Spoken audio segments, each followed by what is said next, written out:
Hey guys, this is No Solution. I'm Scott, and this is kind of a combination video. Blind by Blasphemies, Hall, BCLT, kind of all wrapped up into one. As anyone watching this channel knows, I'm a huge Gravewürm fan, and when I ordered the newest album, which I did a live stream about with Kevin, The Dark Dominion, fantastic album. Check it out. I'll leave a link below. He was also selling some other stuff. He's been trying to get rid of like some patches and pins and stuff. Sorry to lean into your camera and make you look at my ugly face a little closer, but I didn't save out all the patches to show. And I don't know why I buy patches because I'm approaching 50 years old. I've never made a battle vest. I doubt I ever will. But I don't know. I just wanted the patches, so I bought them. But I'm actually more into these like enamel pins, these metal pins. So I got this cool Danzig one with the skull logo there. Nice size. Got a Celtic frost one, not a Celtic one, a Celtic one. And then these little ones, little Misfits logo and little Nun Slaughter logo that looks like a shield. So yeah, I thought those were pretty cool. I don't know if that's going to focus on. Probably not. You get the idea. So, and then in the package, Kevin just included a ton of other stuff. This was the highlight right here. He included some zines that he wrote, some t-shirts that was really, really cool of him. But this was the one that really blew me away. So this is the original drawing for the Night Creatures album that was used on the album cover. So it's a pen and ink drawing. It's a little warped because there's some like watercolor elements too on there, but this is the original, and yeah, I'm super stoked to have it. Need to get it framed and put it in a place of prominence in my collection. So yeah, thanks a lot for that, Kevin. That's super awesome. And beyond that, here I'll just quickly show one of the shirts. He sent me a Sathanas shirt. And then he sent me a ton of CDs as well. Now, most of these are CDRs of like demo type material. I'm not sure if they were originally CDRs or they're just his copies. Ultimately, it doesn't matter. So that's going to be the Blind by Blasphemies part of this video. I'm just going to go through some of these. This is not all that he sent me. Some of them were things I already had and like multiple releases from the same band. So I'm just going like one release per band and kind of talk about it a little bit. So yeah, the first is God Crusher. This is the only thing they ever did. It's a demo. I didn't write down the year, so sorry. So what this is it's really crushing, like I would say horror themed death metal. Definitely gives a horror vibe. Dual vocalists. Well, I don't think I think it's only one vocalist, but dual vocals. Like there's growls and shrieks going on at the same time. It's 6 songs. Most of them are like the 2 to 3 minute range. But the last song, Down to the Cemetery, is about 5 minutes. It kind of stretches out more. I really, really got into that one. I really like the added atmosphere of it. Sadly, this is all they ever did. This, I believe, is a New Hampshire band. A lot of these bands are New Hampshire and kind of like members, moving back and forth or multiple projects from the same people. I didn't really go down the family tree, but I'm assuming the guys in this were in other projects. So probably some that I'm going to show as well. All right, this is not in that kind of New England cabal, whatever you would call it. This is Heliophobia, Her Holy Temple Defiled. This came out this year on Vampiric Bloodlust Records. This one kind of blew me away. When it started, I was like, okay, I get it. It's like, I would say very influenced by like early USBM. Not really melodic at all. I'm not the world's biggest Profanatica fan, so I may be talking out of my ass, but it gave me like Profanatica vibes. So with, we get a few songs and I'm like, okay, I get it. Like it's not totally for me. But I kept listening. And then in the fourth song, Vermin Prey and Varmint Hunter, there's just a super melodic passage, like in the middle of it, like an instrumental passage. And then it goes right into a really dissonant part. And I was like, okay, this is different. Like, this is not kind of what I expected. The next song, As the Drapery Fades, is like a kind of just like a soundscapey kind of deal. Then later on, Guillotines and Gutless Cowards. This is kind of a Death to Posers song. But it kind of just rocks. Like, it's super catchy and fun, which, based on the first couple songs, I would not have guessed a song like that would be on here. Then we go... Insidious Buffoonery, the ninth song. We get some clean vocals and like acoustic parts. And this is just, in a half hour, this goes so many different places and really defied my expectations. This is one of those things I thought within like by the third song I was like, yeah, I get it. I can probably turn it off now. But this is one I'm definitely gonna come back to. There's more to it than meets the eye. So Heliophobia, I would say if you're looking for something a little off the wall with your black metal, check it out. Right, then we got a split here. Split's called Mutilation of the Holy, and it's a split between Alcoholocaust and Arduous Task. We'll go Alcoholocaust first. The recording of this is terrible, and I'm all into like the necro lo-fi sound, but this was not enjoyable at all for what they were trying to do.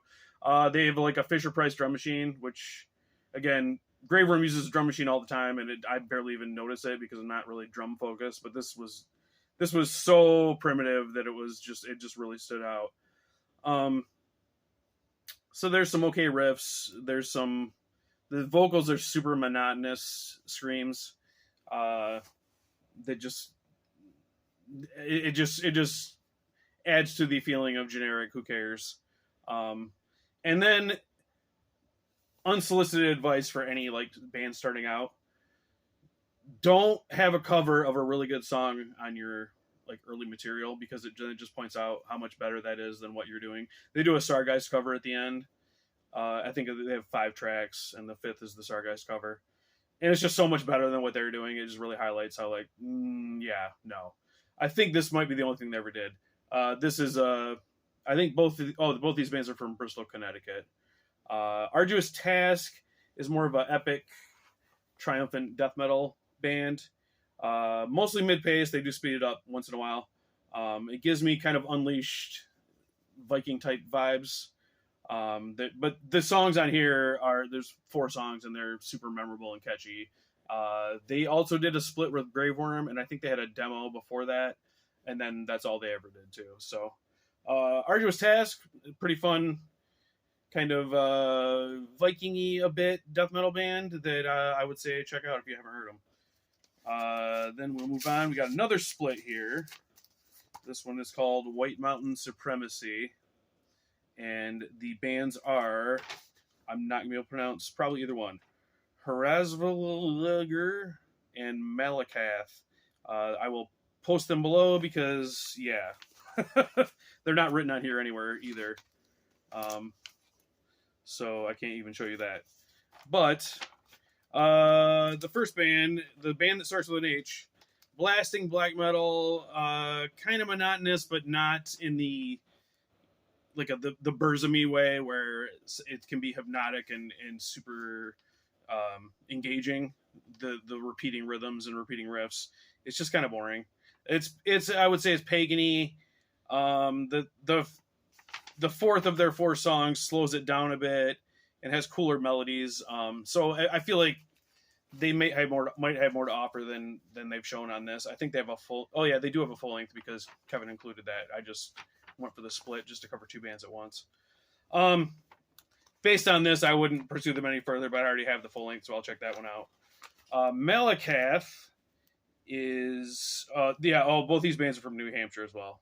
Malakath is a one-man black metal project, more in a classic Dark Throne black metal, kind of mournful black metal riffs, and still going and actually kind of has an extensive discography, so I would definitely be interested to check out more of Malakath's stuff.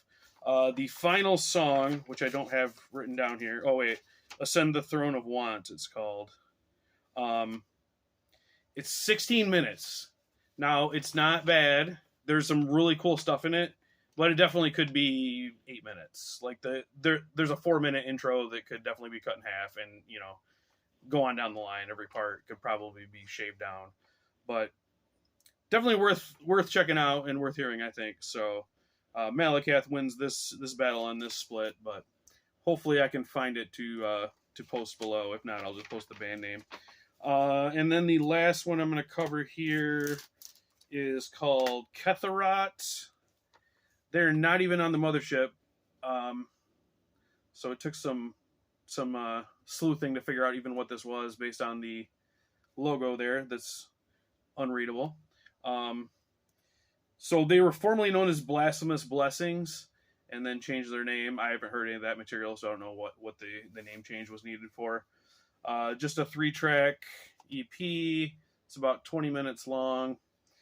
I don't have a lot to say about this.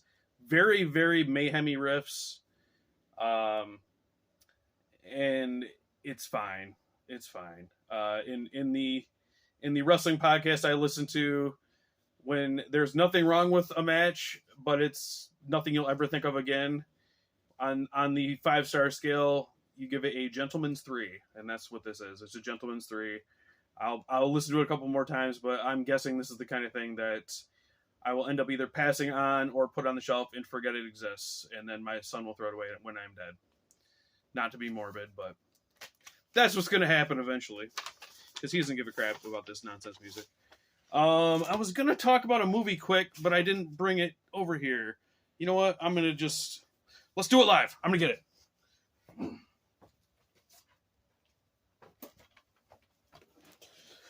All right, go ahead and X out if you don't care about movies, but this was another Dollar Tree movie I got that I thought was worth bringing up. It's called Gremlin. Now, a movie in 2016 called Gremlin. Draw your own conclusions. Obviously, I figured this is going to be a shitty Gremlins ripoff. So as you can see on the cover, there's a little box and there's some kind of weird monster coming out of it. So this is super, super low budget. But the concept is really cool, and I think what they did with it was pretty cool, especially for the resources they had. Basically, it's about, there's this box that there's a little monster inside, and there's a little timer that goes around, and when it hits certain marks, the monster will come out and kill somebody that's around. It won't kill you. If you're the owner of the box, it will not kill you. It will kill someone around you. And it will not kill you until the timer goes all the way down to 0, I guess. The only way to stop this is to give the box to someone you love, and then it will attach to that person, and then the process will repeat.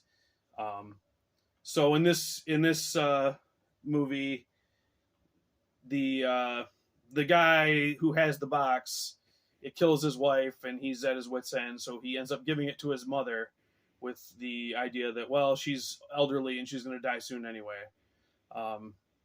Then the mother gives it to her son-in-law, who was kind of down in the dumps, trying to cheer him up. So now it's his, and hijinks and chaos ensue.